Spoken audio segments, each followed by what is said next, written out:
Welcome to Retro Rants. It is time to go ranting. I'm John, of course. Thank y'all very much for being here on the bunker at Prepper Nation. This used to be the backup channel, but now it's not just a backup channel. We have two channels, and we're doing our own thing over here.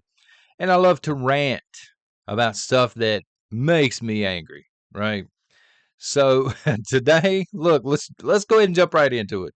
Today, I'm sick and tired of remakes and reboots of what seems like every freaking movie franchise that's ever been known to man. I get that remakes and reboots are nothing new. You know, some of the earlier movies that I watched in my childhood, for example, I had no idea that they were actually remakes of movies from like the 50s and the 60s. I didn't know at that time. But growing up in the 80s was fantastic. I'm not going to sit here and try and argue and debate that the 1980s was the greatest pop culture period in human history. Because there's no argument, son. No, but seriously, I mean, I'm very biased on that because I grew up in that time period. If you grew up, during the Americana period, you probably think that's the greatest. And we're probably all right. You jazz agers out there, you probably thought the jazz age was the greatest. And if you're a young buck, you may think that 2024 is the greatest, but I promise you it is not. So there are rumors floating around. This is where I had enough. Roadhouse was bad enough. The remake of Roadhouse, I think, is on Amazon now. And that movie is horrible. Horrible. I knew it would be. But I started in on it. I dove in on it, son, just to give it a chance. And I said, no, this isn't Roadhouse. What is this? What is going on? But the straw that broke the camel's back for me is now there are rumors of a live action Popeye movie coming. Popeye, the dude that eats the spinach. And my initial thoughts, now I've heard different people may be cast for this. I've heard The Rock. I've heard Will Smith. I don't have anything against Will Smith. I think he's a good actor. The Pursuit of Happiness and I Am Legend are phenomenal movies. The Rock, he plays the same part in every movie. From The Scorpion King to Doom, all the way up to Rampage and whatever he's playing in now. It's always the same character, right? He's just wearing a different outfit. But my initial thought is, who is asking for this? How many people in the United States of America are sitting around thinking to themselves, man, I wish they'd reboot Popeye into a live action film? Like, seriously, who is waiting around for this? Kids, I can't wait to take y'all to see Popeye as soon as they make it, whoever they cast for it. You would think after a while, these studios, after they get burned so many times, you would think they're having a boardroom meeting and somebody sits down and they say, hey, we need to reboot Popeye, some intern, you know, and the whole board just points the door and says, get out, you're fired, hit the bricks. And I don't have anything against Popeye in particular. I remember the cartoon as a very young kid. And I remember going into a local skating rink because they had like 40 arcades up in there. And Popeye was one of the two arcades. Popeye and Galaga were the only two arcades back then that were still only 25 cents. So I played some Popeye. I think it's on the NES console as well. I'm not hating on it, but I'm saying who in 2024 is sitting around actually wanting a live remake of Popeye the Sailor Man? And what was her name? Son, Olive Oil. You know, Disney recently, past 5, 6, 7 years, they've dropped more bombs than a B 52. How much money does a company like Disney have to lose before that light switch goes off? It's almost like they're doing it out of spite at some point. Now, I don't know if they're behind this Popeye reboot, but I'm telling you, it's got Disney's fingerprints all over it. This is something that they would take and run with. God only knows who they would cast, though. Because now in 2024, see, herein lies the problem. In 2024, content is about quantity instead of quality. They don't need to produce good content. They will sign people. And I love Adam Sandler. I think his movies are hilarious. But what they do is they'll sign these people for a 5-movie deal or a 10-movie deal. They'll pay them up front for the movies. And then they don't care. You know, I'm not saying the particular actor, in that case, Adam Sandler, he probably cares. But I'm saying the rest of the crew, the writers, they don't give two squats at that point. Everybody's already paid, it's already covered. And the reason that they do this, I think, is so they can produce as much content as possible. This is where your reality TV comes in as well. They slap it onto a streaming service because it gives them something extra to offer, and then they bombard it with advertisements. We were just talking about ads yesterday. And again, I'm sorry, I would come in like Tarzan and rescue people from ads, but I get hit with ads. I get hit with ads on my own stream. Look at the creativity. Let me go down a list real quick here that I've got written down. Look at the creativity of 1980s Hollywood and add whatever movies you want to, because there ain't no way that old John here can write down all of the heavy hitting movies from the 1980s. I actually forgot The Princess Bride, and I just thought of it right off the top of my head. Bull Durham, Ghostbusters, The Goonies, Lost Boys, the legit Indiana Jones, not these stinkers they've been throwing out. Die Hard, which is not a Christmas movie, by the way. Back to the Future, The Breakfast Club, Top Gun, Dirty Dancing, Young Guns, Vamp, which I am a huge fan of as a child of the 80s, and The Burbs. I mean, this was the era where Stallone was in his prime. Schwarzenegger was, but I was always more of a Stallone fan. Jean-Claude Van Damme was in his prime. Steven Seagal was in his prime. I mean, it just seemed like a different world back then. But what do we have in 2024? We got Popeye coming out, son. We just had a Barbie movie that I'm not going to dunk all over Barbie. It actually, I sat down and watched it with my kids. It was a little better than I expected it to be. I expected to fall asleep. That didn't really happen. But it was ho-hum at best. You know what I mean? It was obviously there to sell toys and memorabilia and to fill up with advertisements so you can slap it on a streaming service. What's next? RuPaul in a remake of Red Dawn? RuPaul going to take up Patrick Swayze's spot in Red Dawn? This obsession to remake everything is crazy to me. It's like they have a list of all of the movies that have always been considered the great ones, and they're just going down one by one. We got to remake this one next. We got to look, here's Popeye. Now it's on the list. What are we going to do about this? You know, we'll get to Lady Gaga playing Superman here in a little while, but let's go ahead and remake Popeye. It's next on the list. They are losing millions of dollars with every attempt in order to try and repaint history. The time that we knew and that we loved when it comes to cinema is no longer going to exist at some point. It's just going to be in our memory banks because all of those movies that I just named off, they're eventually going to be redone. I don't know about Vamp. It wasn't as popular as the rest of them on the list, but it meant something to me.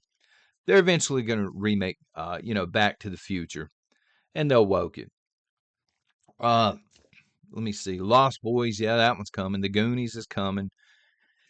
Some of them they've already remade, and they're terrible. The all women Ghostbusters.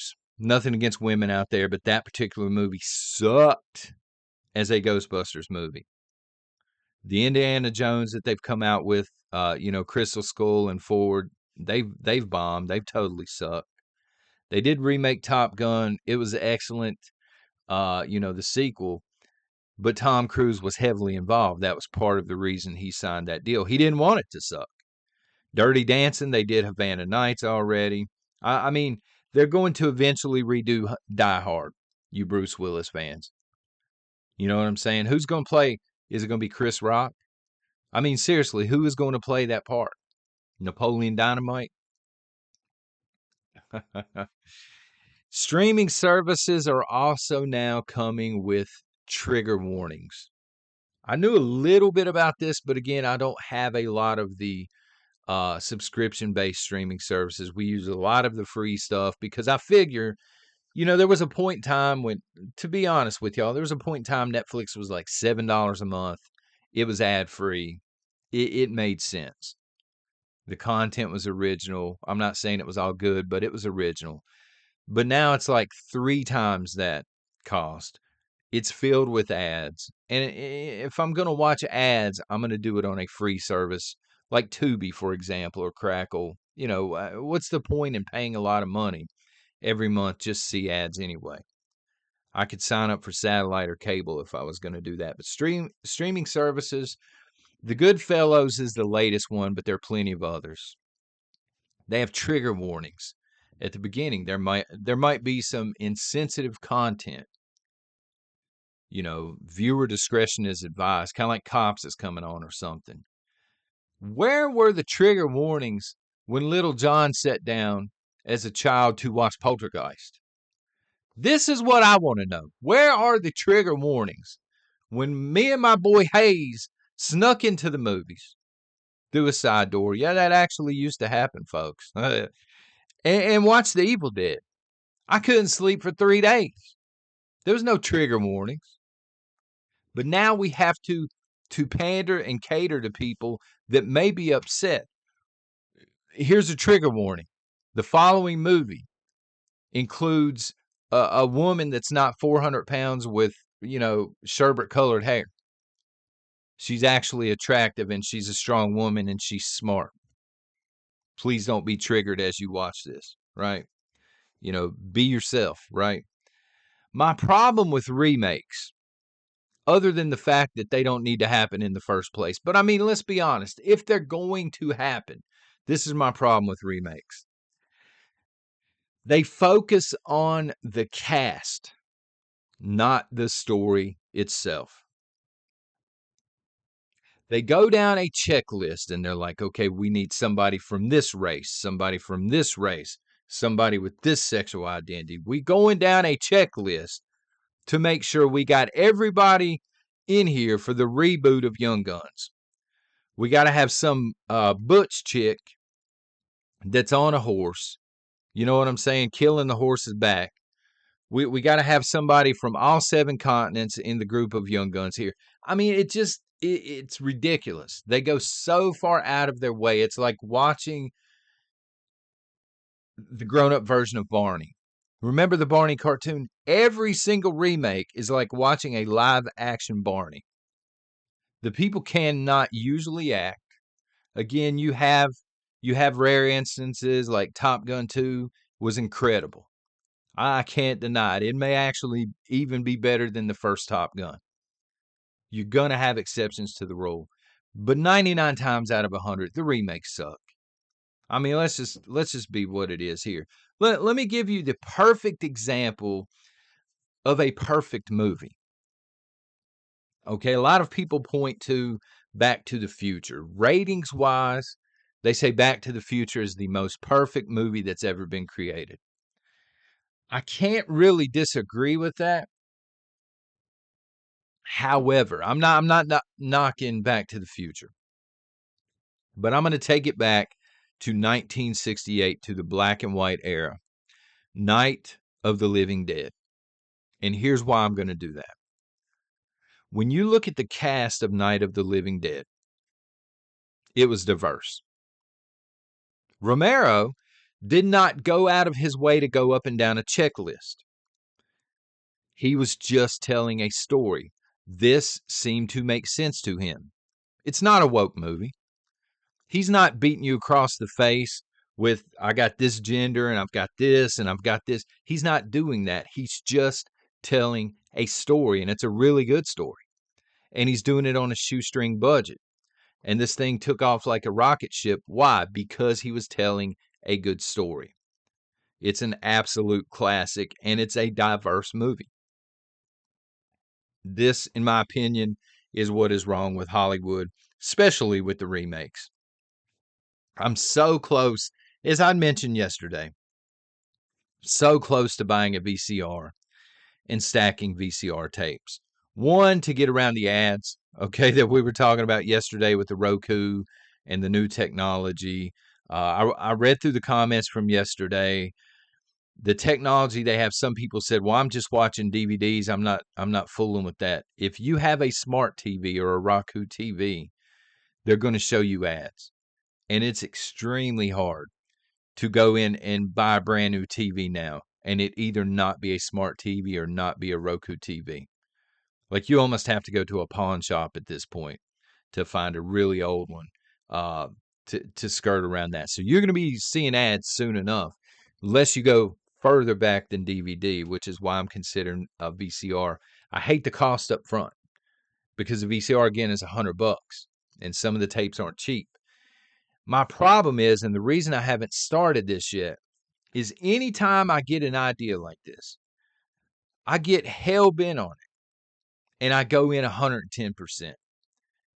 If I wake up tomorrow morning and I say, that's it, I've had enough, or I see a legitimate trailer for Popeye, you know what I'm saying? And it's got Clinton in it playing the lead. I'm like, that's it. They done crossed the line. Here we go. Then I will go out and I'll start emptying my pockets out for a legit VCR, tapes to the moon. And it's almost like an obsession at that point until I get a really good collection going. And I know that's the kind of person I am. So I'm trying not to press on the gas pedal until it's time to press on the gas pedal. But it's not just the ads that bother me. It's the thought of losing the classics. A lot of the movies that I grew up with are now coming with trigger warnings, and eventually they're going to be remade. Somewhere on that list is the Beastmaster. And this time around, the Beastmaster is going to be Whoopi Goldberg or something like that, something ridiculous, right? And so I'm sitting here and I'm like, do I really want to keep waiting?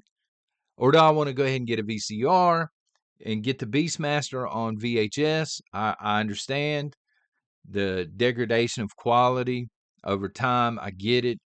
But I originally saw that movie on VHS. I was obsessed with that movie for the longest time. Y'all don't even know. What is it? The Juntun Horde on there. They gave me nightmares. The Beastmaster was the man. Mark Singer. That movie turned me on to the original V, and I was off to the races at that point. I'm worried about losing these classics. And trust me, any movie with a trigger warning is soon to be extinct because they're going to remake it. They're going to make it appropriate for 2024. And then they're going to ghost the original movie. Some of the movies now, The Thing is one of them, I believe. You can't find them. You cannot find them. You might find some of the older stuff on eBay, but they never made the transition over to DVD, or if they did, it was a very limited run. They never made it to Blu-ray. They certainly are not on streaming services. And those are going to be lost forever unless we have those stacks. So from a retro standpoint, I'm almost there. But we need to stop with the remakes. It is getting ridiculous. Who has interest in Popeye? It ain't me.